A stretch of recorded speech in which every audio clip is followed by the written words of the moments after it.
Gentleman from Oklahoma is recognized for 4 minutes.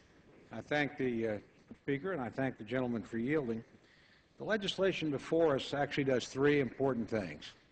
First, it eliminates a system of public financing.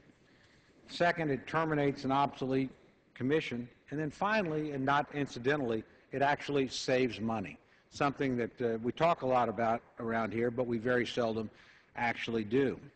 When the Presidential Election Campaign Fund was actually created in 1973, it was during a time before things like Facebook, YouTube, Twitter, the widespread use of the Internet did not exist.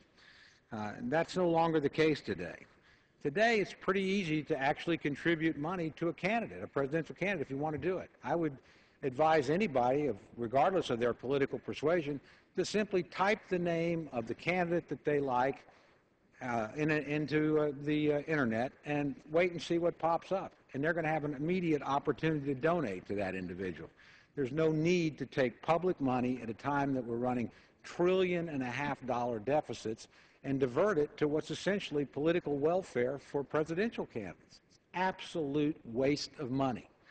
It's so much a waste that our president, who defends the system, but chose not to participate in this system. In 2008, he did not participate, did not raise money this way, did not do it during the public campaign, actually broke precedent and, frankly, the commitment he had made earlier in the campaign, and just chose not to do it. And that's fine. That was his right. He was certainly more than adequately funded. His opponent, Senator Clinton, now Secretary Clinton, was also adequately funded. She did not use the public financing system. The one person who did, John McCain, was heavily outspent, although I don't think that had much to do with his defeat.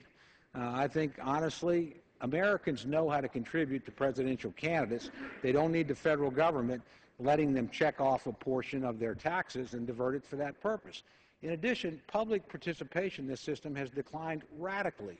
It's never reached even a third of American taxpayers that are willing to do this, peaked at 28%, and in 2009 was down to 7% of American taxpayers chose to do it. So we're not denying anybody the ability to participate. We are giving very expensive welfare to presidential candidates and to political parties at a cost to the taxpayer when that cost can't be afforded. 2 weeks ago, we had something that occurred that honestly ought to concern everybody on this floor, and I don't fault either party for it, but the Democratic Party and the Republican Party both received $17 million for their conventions from the Federal Treasury of the United States. $17 million for two political parties, actually 34 in total, to actually run their conventions from the American taxpayer. Who really believes that's a needed expenditure? Each one of those parties, and I can tell you because I used to be the chief of staff of one of them, will spend over $100 million on their convention. They don't require additional federal help. It's simply a waste of time and a waste of money. As for the Election Assistance Commission, and I say this as a former Secretary of State, this is a commission whose time has come and gone. You know, whatever good it currently spends over 50% of its budget on administration, not on direct assistance to the states. And the idea that state governments and states who have been running elections for 200 years suddenly need the federal government to tell them how to do it and spend this kind of money, I think is just absurd. Frankly, the National Association of Secretary of States, which is the oldest public association of elected officials and appointed officials in the United States, has twice called for the elimination of this. They don't feel the need for it. They certainly don't see that they're getting any assistance from it. So whatever good it paid in the immediate aftermath of the 2000 election, I think, is now concluded. With that, I ask an additional 30 seconds from the gentleman.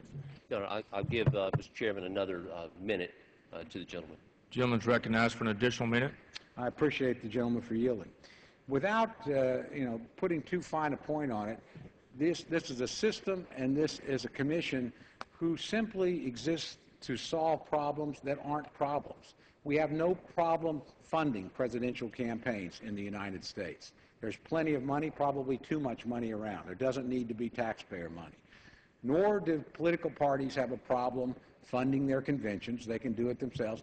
Nor do we need a commission whose purpose has now passed into history and whose people that are supposed to, whose entities it's supposed to serve, the Secretaries of State around the country have actually asked us to abolish. Finally prove we can get rid of outmoded programs, end the expenditures, and actually save the taxpayers some money.